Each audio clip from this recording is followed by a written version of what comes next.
Hey guys, what's up? My name is Chaotic and welcome back to another Grand Theft Auto 5 video here on my channel. Now in today's video, I'm going to be sharing 10 tips and tricks with you guys that you may not know in GTA Online with the Smugglers Run update. With the update itself being so big and full of so much content and new features, I can assure you guys there are still loads of things you don't know about this update. So hopefully I can share a few things with you guys in this video. So with that being said, let's get straight into things. Okay then guys, so to start things off, alongside the option to now purchase hangars both at the military base and the airport, and of course store all the new aircrafts inside these, you also have the option to store existing Pegasus vehicles in these too, including the Savage, the Titan, the Buzzard, and so on. All you have to do is call up Pegasus, have the vehicle delivered, of course go and collect it, and then take it straight back to your hangar, and you can take them inside. Not only that, but you can also customize these too.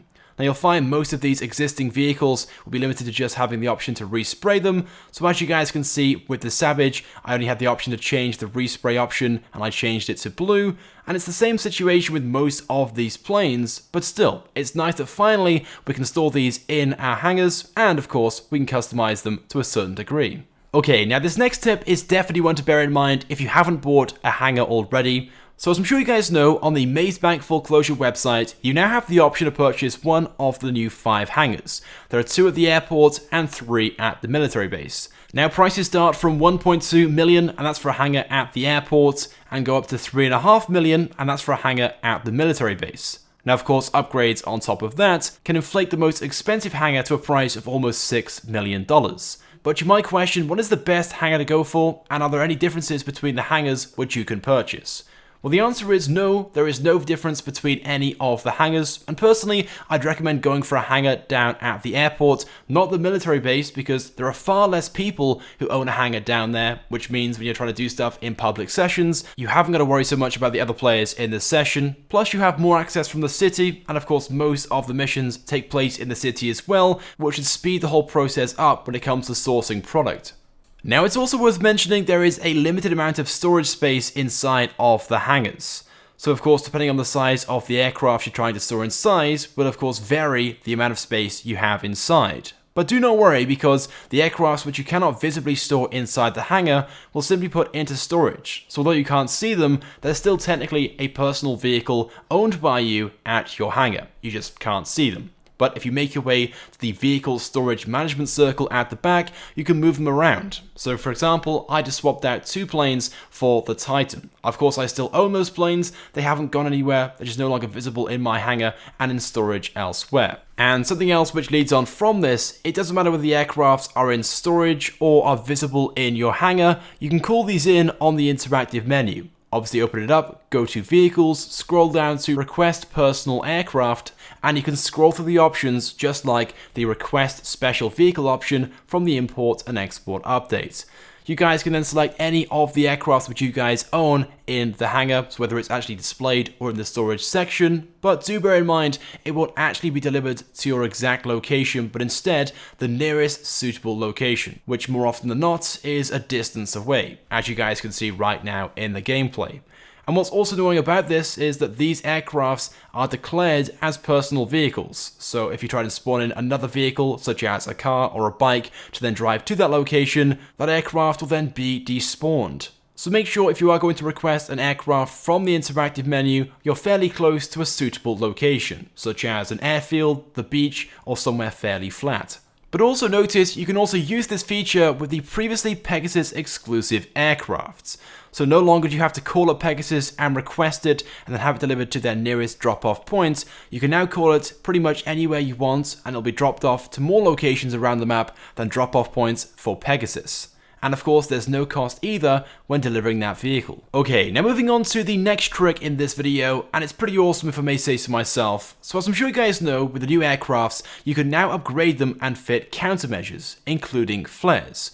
Rockstar have also updated the flare gun in GTA Online, and as you guys can see, when people fire rockets, whether it's a homing launcher or the homing missiles on planes, the missiles will chase after the flares shot by the flare gun. Now, this is something which Rockstar hasn't announced in the game, but is only mentioned in the patch notes for this update. But like I said, it's a really cool feature and just means if there's someone maybe above you flying a turreted plane which has homing missiles, you can distract them by using your flare gun and just firing loads and loads of flares in the air. And as you guys can see, no matter what my friend does, these rockets straight away go after the flare gun, even if the rockets are shot first. Anyway, now moving on to the next trick. Now unfortunately this is an official feature which Rockstar has incorporated with this update, and personally it's going to hurt online more than it's going to benefit it. But basically what you guys can do is increase the value of your stock by destroying other smugglers' stock. As of right now, I haven't tried this out for myself, but it is a feature in the game which you guys can do. So when other players in your session are trying to smuggle some stock or going to sell some, supposedly if you destroy it, it will increase the value of your stock. And again, as of right now, I'm not entirely sure exactly how much, but it's definitely worth trying out if you guys enjoy that sort of thing and annoying other players online, because it will actually benefit you for the first time ever. Now, of course, the Savage is an attack helicopter that's been in the game for a while. In fact, it's been in the game now for almost 2.5 years and was first released in the Heist update. And as cool as this helicopter is, it has always been pretty weak. In fact, just one sticky bomb blows it up.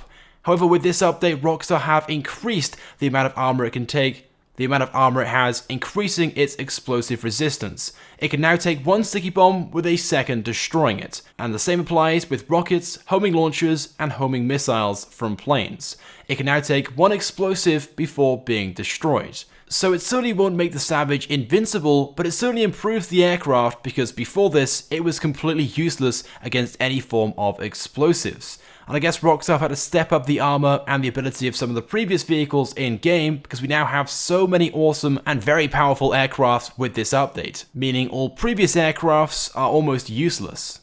Moving on though to the next trick, and at first it will sound pretty useful. Rockstar have added the option to fly in formation to the MC and the CEO organization options in the interactive menu. So basically whilst flying with your other organization members, you can fly in formation, but unfortunately it really isn't that good. So as you guys can see, I've just enabled it now in the interactive menu, and basically what it does is limit the speed of the other aircrafts which other players in your organization are using and flying alongside you, so they fly directly behind you. So you can see my friend before, who was flying at his own pace, is now limited to a lot slower than the speed which I'm actually traveling at. But do bear in mind this feature does work both ways, so if the person at the front has a much faster aircraft, everyone else's aircraft will speed up to stay in formation.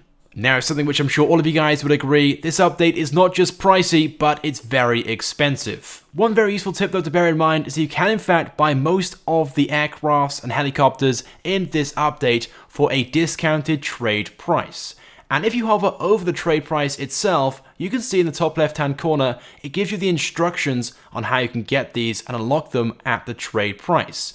And most of these can be unlocked very, very easily simply by completing several air freight steal missions. So basically, the steal missions in your hangar. You make your way to your laptop, just select any of the 6 options, go and steal the cargo, bring it back, and that is classified as one steal mission. Now, most of these aircrafts can all be unlocked in less than 20 steal missions, which is not even enough to fill your hangar with stock. So definitely bear that in mind, because you can save yourself a lot of money on these aircrafts, with the trade price being at least 25% cheaper most of the time, which with some aircrafts will save you more than $1 million each. Anyway, but to finish things off, as I'm sure you guys know, there are a number of vehicles and aircrafts which haven't been released with this update despite being in the update itself. Most of these have been held back. In fact, there are 11 vehicles in total. Images of all these vehicles on their associated websites along with their prices have surfaced and were shared on Twitter early today by Foxy Snaps. So starting off then on the Warstock Cash and Carry website, you guys can see at the top of the list we have the P996 Laser. So at last, it will now be a vehicle we can buy. But as you guys can see, it is going to have a price of $6,500,000, making it the most overpriced and waste of money aircraft in this update. The FH-1 Hunter with a trade price of $3,100,000 or a buy it now price of $4,123,000. Then there's the P45 Nakota, which will have a trade price of $1,995,000 or a buy it now price of $2,653,350. Then there's the Vigilante, which is the Batmobile, which will have a price of $3,750,000. Then the Pyro aircraft, which will have a trade price of $3,350,000 or a buy it now price for $4,455,500. Then there's the Mogul, which will have a trade price of $2,350,000 or a buy it now price for $3,125,500. And then finally, the last vehicle on this website is the RM-10 Bombushka, which will have a trade price of $4,450,000 or a buy it now price for just under $6 million at $5,918,500. Then heading across to the Legendary Motorsports website, there are two vehicles on here which haven't been released. The first one being the Coil Cyclone, which will have a price tag of $1,890,000. And the second car on this website being the Debaki Rapid GT Classic, which will cost $885,000. And then finally, on the Elitist Travel website, we also have two aircrafts on here. The first one being the Sea Breeze, which will have a trade price of $850,000 or a buy it now price for $1,130,500. And the last plane, the 11th one, this being the Howard NX-25. This will have a trade price of $975,000 or a buy it now price for $1,296,750. So there we go then, guys. Those are all the 11 unreleased aircrafts and vehicles coming to GTA Online over the next few weeks in special events as drip-fed content. And with that being said as well, that is it for this video. Those are 10 things you guys may not know with the Smugglers Run update. Hopefully you guys have enjoyed this video and discovered things which you didn't know already about the update itself. If you guys could drop a like, it would of course be greatly appreciated and it helps me out a lot. If you guys know any useful tips and tricks about this update, of course let me know by leaving a comment. And if you haven't subscribed, make sure you do, because I upload all the latest and the greatest Grand Theft Auto 5 content. Now very quickly before this video ends, I'm also doing a shark card giveaway every single day this week. If you guys want to enter and have the chance to win $3.5 million every day, click the link in the description. So yeah, good luck guys, and as always, thank you for watching. I'll see you guys next time.